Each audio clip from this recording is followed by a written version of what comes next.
Hello, my name is Mark, and I have made a project on digital forensics, a project I made for the bootcamp 2512. Let's start by defining what digital forensic is.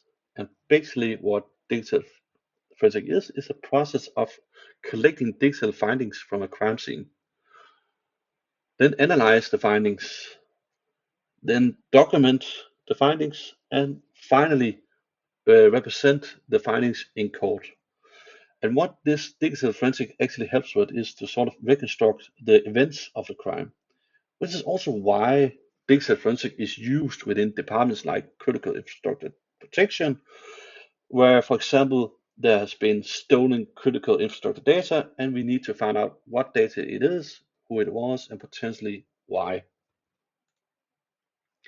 The problem statement I have based my project on is actually on an interview I have made with a digital forensic, where I found out they spent excessive time manually assembling this project, and the amount of time they have per case has actually been reduced over the years.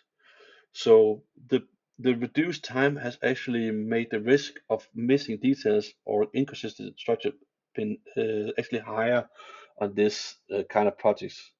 So that's why my target user in this case has been a solar practitioner that has more than 52 cases a year, but reduce time and also manually assembly these reports themselves.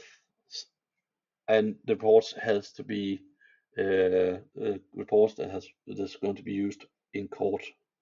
That's one of the key constraints I have for this project.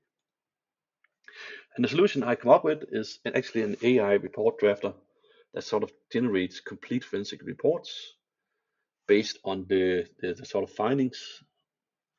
And the successful metric here is to sort of reduce the report assembly time from what before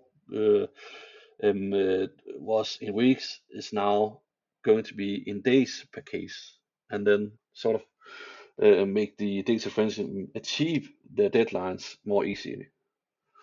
And of course, the report has to be as close as possible to the presented report in court, so that they don't have to spend too much time on editing afterwards.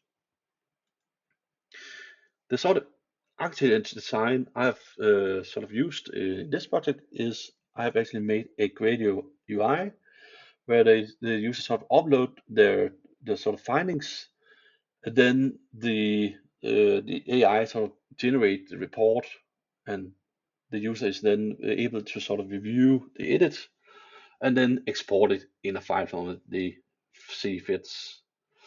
The overall plan was to sort of have three sort of agents: a research agent that sort of collects the data, potentially in bigger projects where not only uploading is not enough, but it actually also has to find the sort of the things for a report.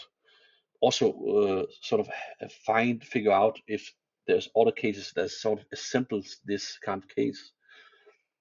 Then we have the drafter, some sort of the drafting the report, and then we have the reviewer that sort of review the drafter's draft in order to achieve the requirements for the project.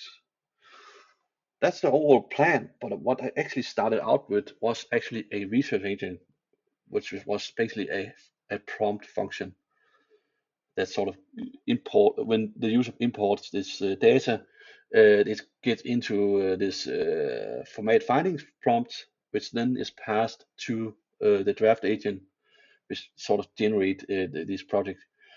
And the viewer agent sort of by matching sort of figure out if it sort of achieves the goal of the requirements. So, but over time, I actually gradually went over to the research agent and the drafter and review agent, and that's that has been a process where I've sort of have evaluated and processed the incoming data over time to see what happens, so to speak. And what can I say about the quality risk about this whole process? Well, the whole process has been, of course, is to make sure that the final report is as close to be ready to be used in court, but also have the persona of the particular uh, digital forensics in the report as well. Which leads me to the next part, which is a relation test.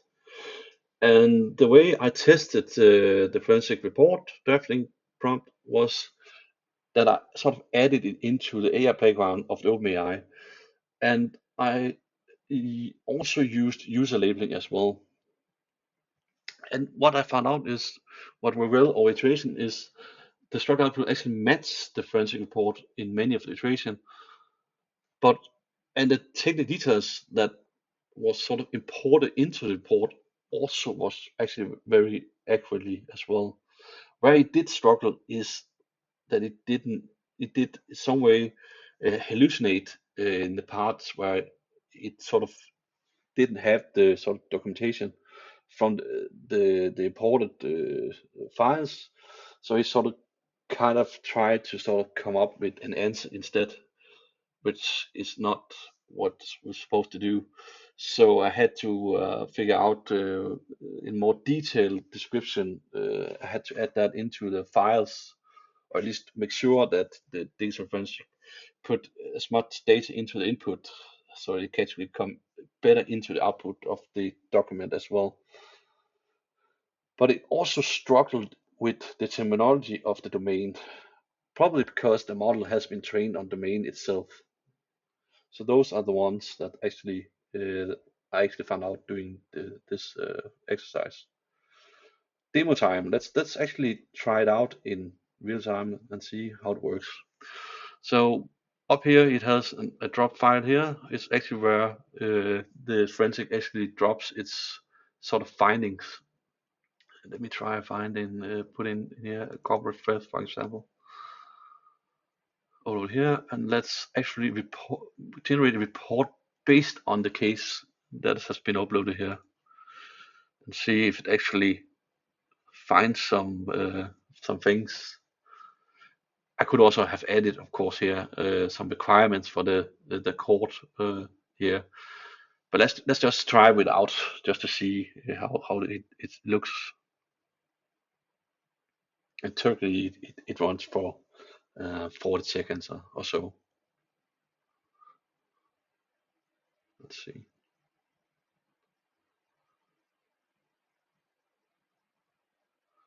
And here we have it.